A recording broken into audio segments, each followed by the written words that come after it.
Everyone সকলোকে পুনৰবাৰ মোৰ চেনেললৈ স্বাগত জনাইছোঁ। আফটাৰ এ লং গেপ লৈ আহিছোঁ এক ভিডিঅ' আশা কৰোঁ সকলোৱে ভাল পাব।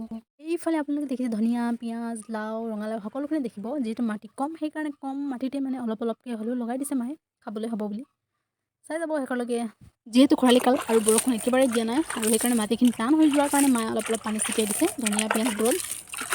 এই খেৰখিনিৰ দ্বাৰা আজি এক বিশেষ বস্তু দেখাম আপোনালোকক, চাই যাব।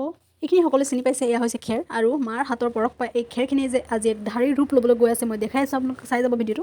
আজিৰ পৰা প্ৰায় আমি যেতিয়া গাঁৱত আছিলোঁ 10 বছৰমান আগে তেতিয়া দেখিছিলোঁ, কিন্তু আজিকালি একেবাৰে এইবোৰ দেখিব পোৱা নাযায়। আজিৰ পৰা প্ৰায় 10 বছৰমান পূৰ্বে যেতিয়া আমি গাঁৱত আছিলোঁ, নিজে খেতি কৰিছিলোঁ, তেতিয়া কিন্তু মায়ে চব কৰিছিলে। মানে এইদৰে নিজৰ হাতেৰে 10-20খনমান যেতিয়া ধান কাটি শেষ হয় নিজৰ হাতেৰে যেতিয়া ধানখিনি মাৰি ভাল ভালখিনি খেৰ উলিয়াই মায়ে 10-20খনমান এনেদৰে ঢাৰি বনাইছিল, ঝাৰু বনাইছিল।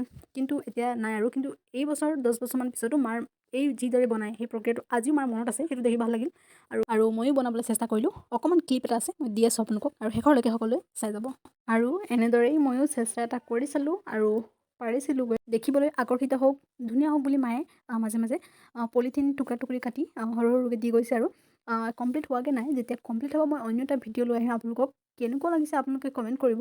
আৰু এয়া মায়ে হ'বগৈ আৰু, যিহেতু খেৰ অকণমান কম সেইকাৰণে সোনকালে কমপ্লিট হ'ব। এয়া চব মায়ে বনাই আছে, ময়ো অকণমান চেষ্টা কৰিলোঁ, পাৰিলোঁ। আৰু আজিৰ ভিডিঅ'টো মই ইয়াতে সমাপ্ত কৰিছোঁ। আশা কৰোঁ সকলোৱে ভাল পাব। লাইক, শ্বেয়াৰ, ছাবস্ক্ৰাইব কৰি দিব। ধন্যবাদ।